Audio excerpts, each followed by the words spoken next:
Well, good morning. How are you? Let's try this again. Oh man, this went perfect, just like I planned. So this blind side is about Michael Oher, who's a football player, becomes a football player, ends up a professional football player, and he's invited into the home of Leanne Tooley and her husband, and they take care of him, and they basically buy him clothes and provide for him and do amazing things. And the cool part of the story is he becomes this NFL football player, an offensive tackle, and is a superstar in the league. Just an amazing, based on true story movie. But there is one scene in it that just kind of jumped out to me when I saw it for the first time.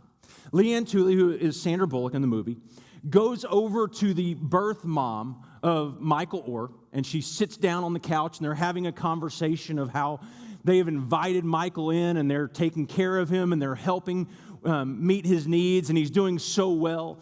And Michael Oher's birth mom looks at Leanne Tooley, and she says, "Man, you sure are a fine Christian lady." And Leanne Tooley's response always kind of got to me, because her response was, I try to be. I try to be. I try to be. So the next story, when I was in high school, I had gone to a friend's house, and we were hanging out, and he said, "Hey, let's go to Target." And we went to Target, and we were walking through the store. I don't know why. We were 15, 16 years old, and he could drive. And so we're walking through Target, and he goes, "Hey, watch this." And he grabs a couple of packs of baseball cards, and he sticks them in his pocket, and he goes, "Let's go." And it was one of those moments where, like, deer in the headlights, like, oh, what do I do? And so we walked out of the store. And you talk about a guilt trip. For the next month, 2-3 months, it was so much just of a guilt-ridden spirit. And I just kept thinking and praying, and God, I will make it up to you. God, I'm sorry that I was a part of that. I will do everything I can to make it right. The third story revolves around a friend of mine. They were a couple, and their marriage was kind of on the rocks and led to an affair by the husband. And they went to counseling, and they decided that we're going to make this work. And so they're going to counseling, and they're spending time together. And he comes to me, and he says, I don't know what to do. I keep trying my best to make it up to her, to fix things. And it seems like no matter what I do, she can't get over what I did. I'm trying my best, and it's not good enough. And I wonder, how much of our lives do we spend trying to be good enough? Maybe for other people. But I think the bigger question, do you ever try to be good enough for God? Do you ever work and work and work to be good enough for Him? Because I think within all of us is this sense that we need to do something to earn God's love and admiration and respect and maybe even love. Because I think there's something within all of us who understands all of those scenarios, whether it's Leanne Tooley, I try really hard. Or myself, God, I'm going to make it up to you. Or even my friend, I'm trying to fix this, and I can't. Because I think within all of us, there is this sense that we know we don't always get it right. We haven't figured it out, in spite of the times that we act like we do. Because for most of us, we come in here on a Sunday morning, and we sit down in our nice clothes, and our nice, smiling family, who we were probably yelling at on the way to church. I don't, by the way. And honestly, I'm perfect in that. I do not yell at my kids on the way to church in the morning. I get here before they wake up, so.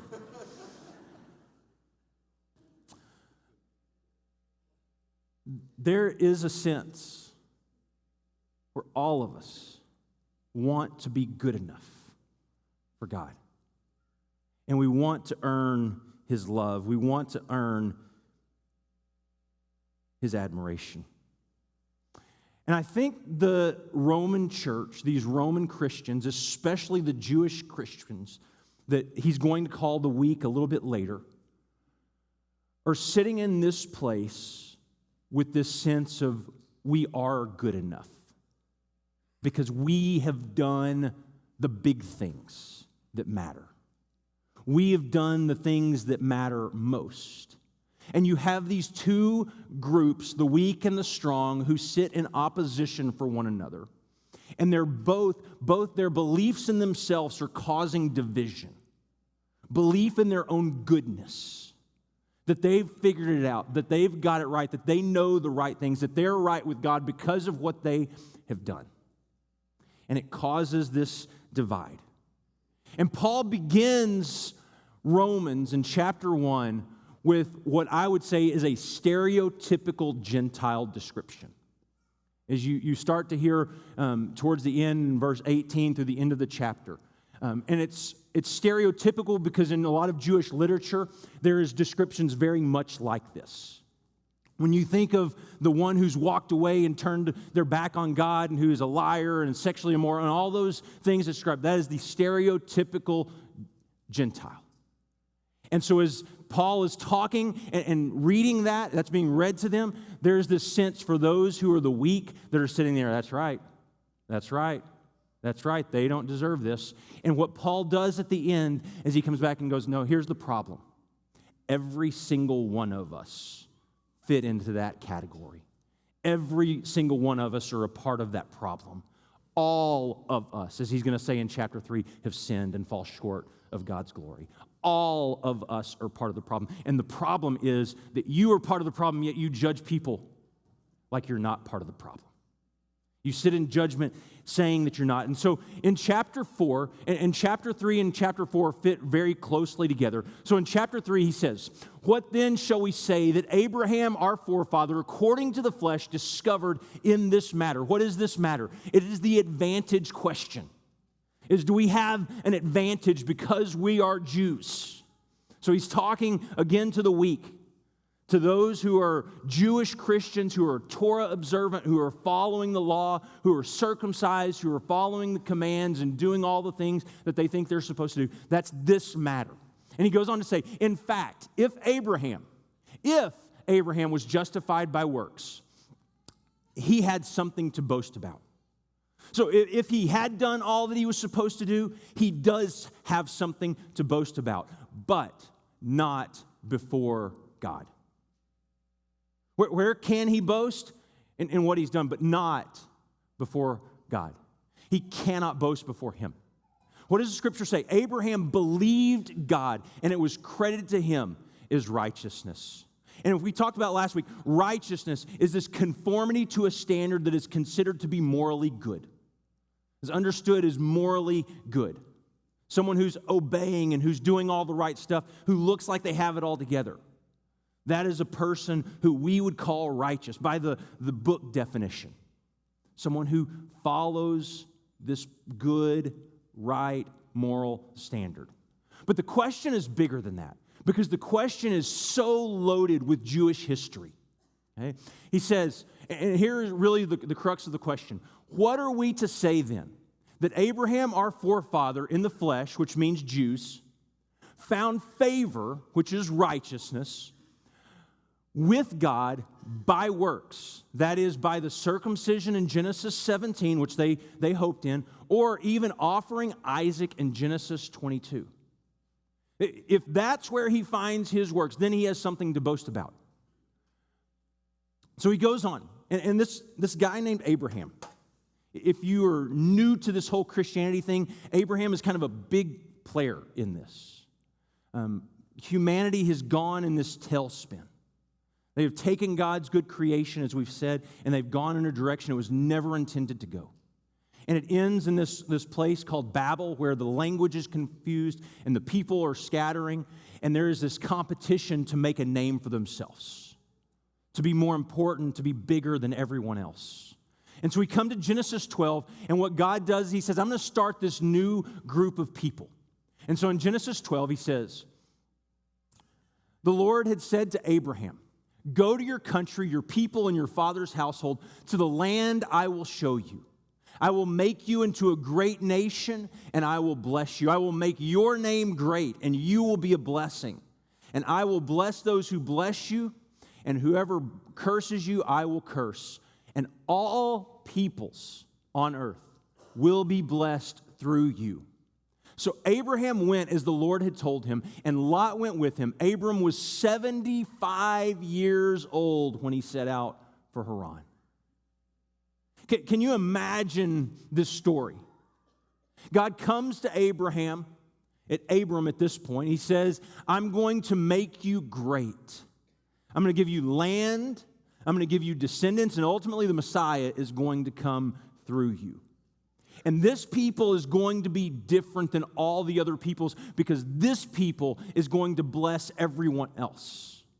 Where other peoples of the world are focused on themselves and making sure their name is known and where they're taken care of, this people is going to be concerned with going out and blessing the world.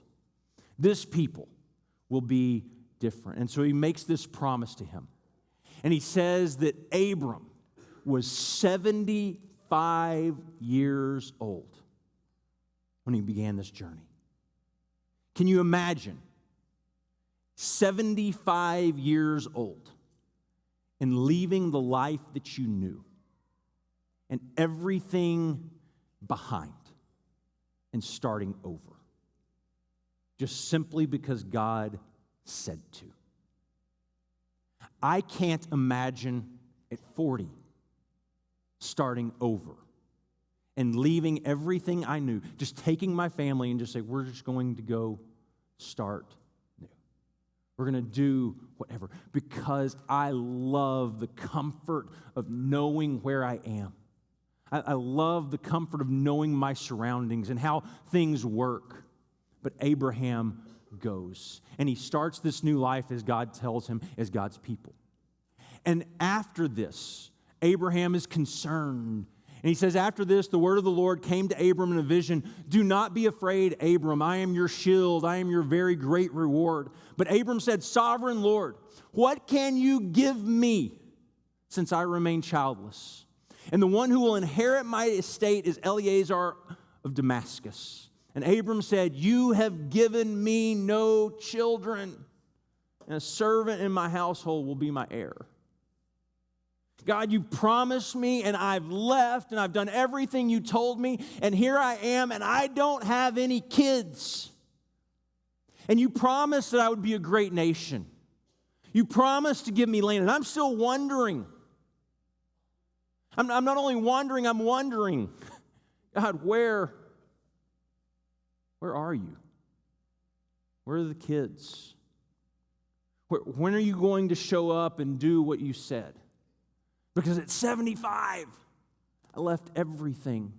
It goes on to say, then the word of the Lord came to him, this man will not be your heir, but a son who is your own flesh and blood will be your heir. And he took him outside. And I think that's so interesting. He takes him outside. So Abram, at this point, is probably sitting in a tent. He's inside, and he's, God, I can't see. I can't see what you're doing. It says he takes him outside. He takes him outside and says, look up at the sky. You see the stars. If you can count them, that's what your offspring will be like. If you can count the stars in the sky. Abraham, come outside. Come outside and look. Trust me. And Abraham does. Goes on to say, if indeed you can count them, then he said to him, so shall your offspring be. Abram believed the Lord, and he credited it to him is righteousness. Now, this phrase is fascinating. He believed the Lord and he credited it to him as righteousness. What is righteousness? It's upholding to this good moral standard. This happens before the law is given. It happens before the law. And it happens before what the Jews say, well, this is why Abram was righteous, because he was circumcised, or because he offered Isaac. Before he does any of the things that he's supposed to do, other than just going and wondering, God calls him righteous. When Abram was 90 years old. Remember, this journey started at 75 years old. Abram is 90 years old. When Abram was 99 years old, 99 years old, the Lord appeared to him and said, I am God. Walk before me faithfully and be blameless. Now, there is an incredible request. Walk before me and be blameless. Anyone want to sign up for that one? Walk before me and be perfect. Walk before me and get it all right. And God has entered into this covenant with him. He enters into this covenant where Abram's part is to be blameless. Then I will make my covenant between me and you will greatly increase in numbers. Then God said to Abram, as for you, you must keep my covenant. Like, you have to do your part. Blameless, upright, perfect, holy. That's your part of the deal. You and your descendants after you, for the generation to come. Now, that's a pretty heavy burden to place on someone, isn't it?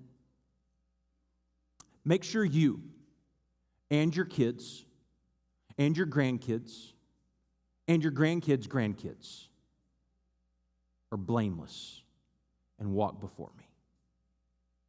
I mean, because here, you can control at some level.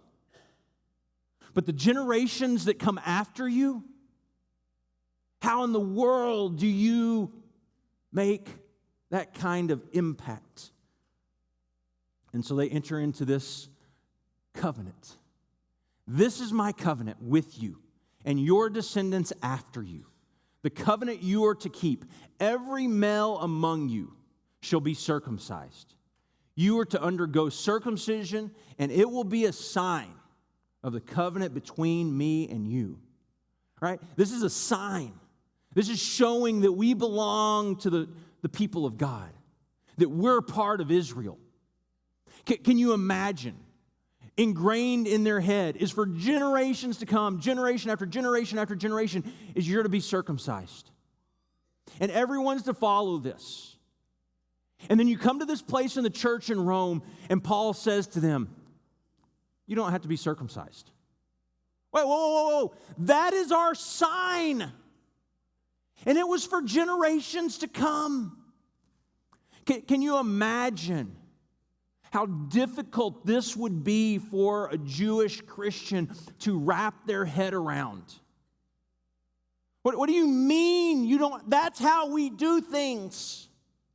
That's how it's always been done. And now Paul says, wait, there's this new way. But here's the thing.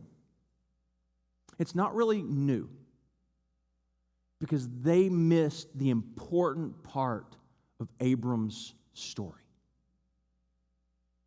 That Abram's faith and his righteousness was not something he earned.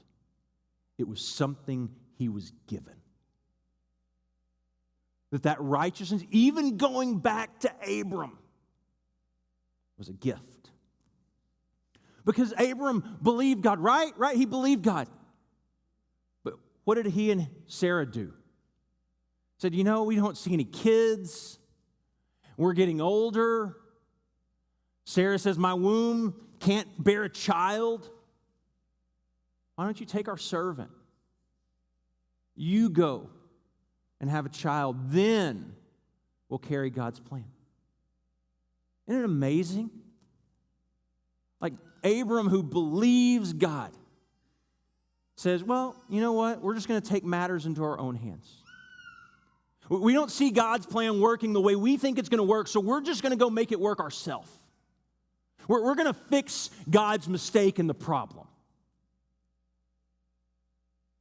But yet somehow, God says, I'm still going to stick with them. And again, he comes back.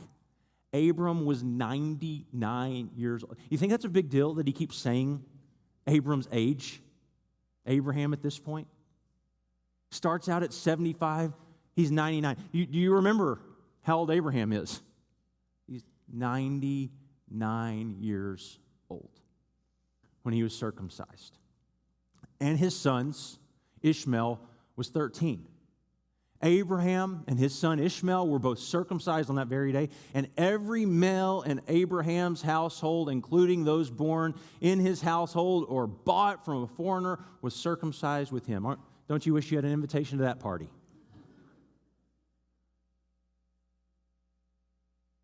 Everyone who Abraham has influence over does what God commands them. It says this, now the Lord was gracious, and Sarah said, the Lord did for Sarah what he had promised. Sarah became pregnant and bore a son to Abraham in his old age. At the very time God had promised him, Abraham gave him the name Isaac, the son Sarah bore him. When his son Isaac was 8 days old, Abraham circumcised him as God commanded him.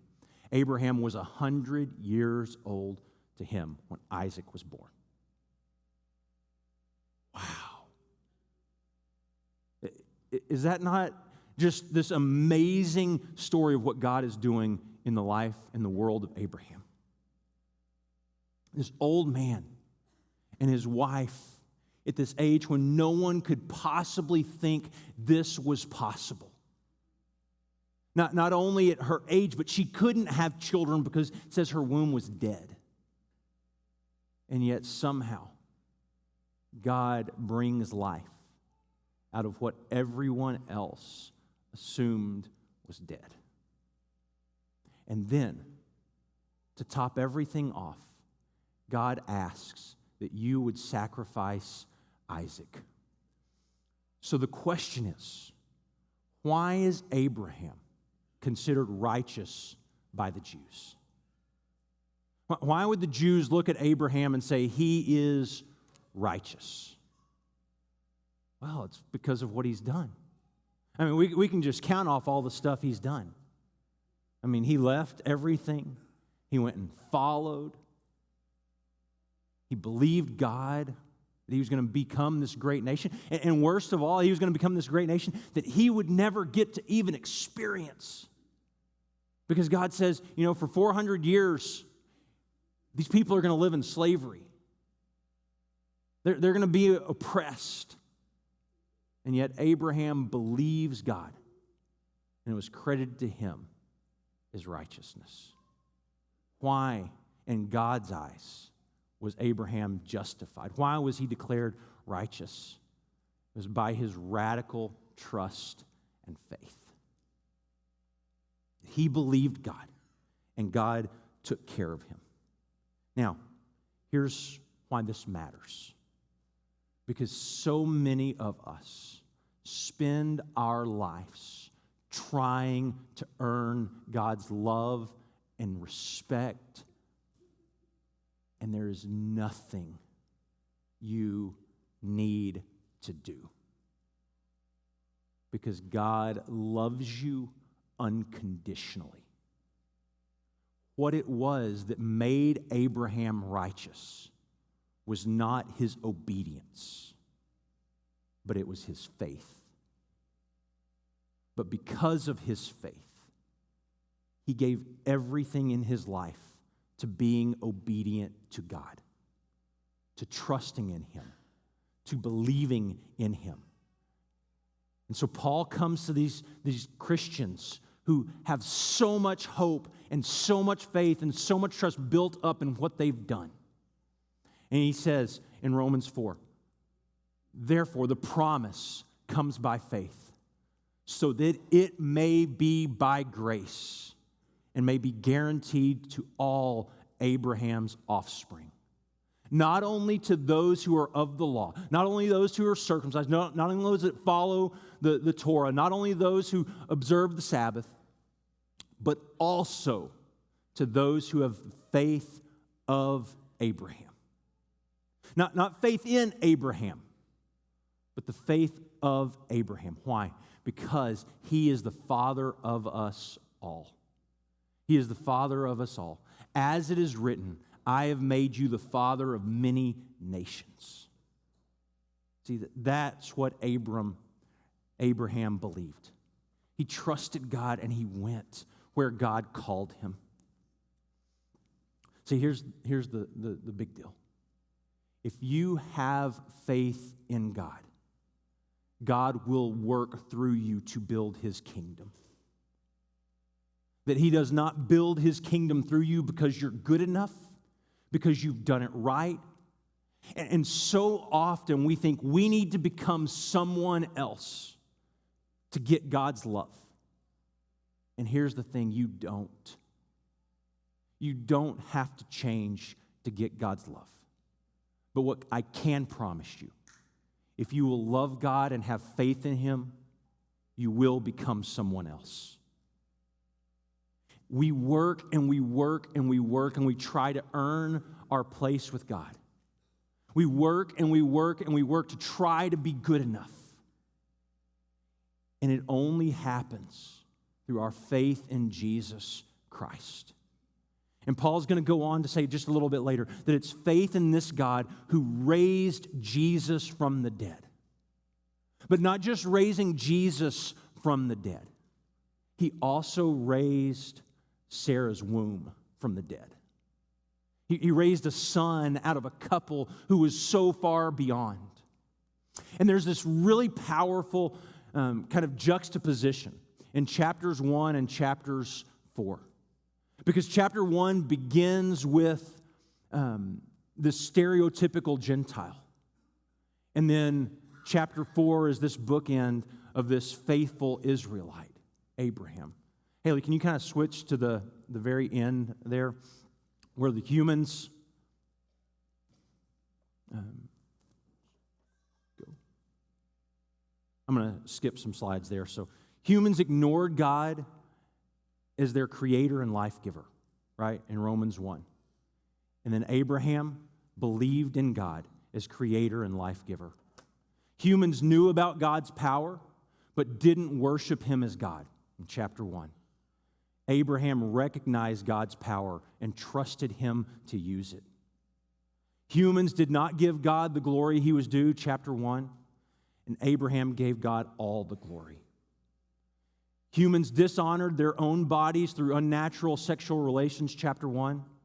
Abraham, through faith, found that his own body regained its power, even though it was long past the age of fathering a child. Humans dishonored... That was in there twice. But here's the thing, is Abraham was not the end of the line. The end of the line goes on through Jesus and through you and I, because he is the father of us all. Because we have the faith of Abraham, that we believe like Abraham. Now, here's why this is important. Because some of you came this morning thinking that you've earned your place here, because you're not like everyone else. And the problem is, not only have we thought that, we also sit in judgment of those who are not where we are. And Paul would say we've missed the mark. Here's why this is important, because some of you have left churches and walked away because you felt like you were an outcast. And just as those who feel like they have it all right are welcomed here, so are you. For some of you, you spend your life churning and endlessly spinning the wheel, trying to be good enough for God. And the good news is you too are welcomed here. See, the beauty of the gospel, this beautiful announcement that Jesus Christ, through his death, burial, and resurrection, has become king of the whole world, is everyone, regardless of where you've come from, regardless of what you've done, regardless of where you've been, is invited to come to the table. Because the table is open to everyone. It is an invitation to come and eat and feast. Because we have the faith of Abraham. Because we have the faith and trust that God is going to do what he says he is going to do. He is going to bring life from the dead. And so many people come here today. And you think, my marriage can't take another day like this. And we believe that God has the power to resurrect what is dead. And some of you think your life has just run out of steam. And you don't know why you even come here anymore. And God says, you are welcome at the table. You belong. Some of you have lost hope that the world could possibly end up as God says it's going to.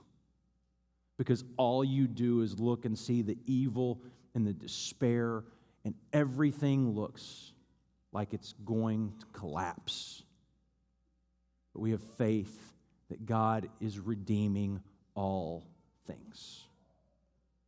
And so we come to this table. It is the table of the Lord. It is a table formed by forgiveness.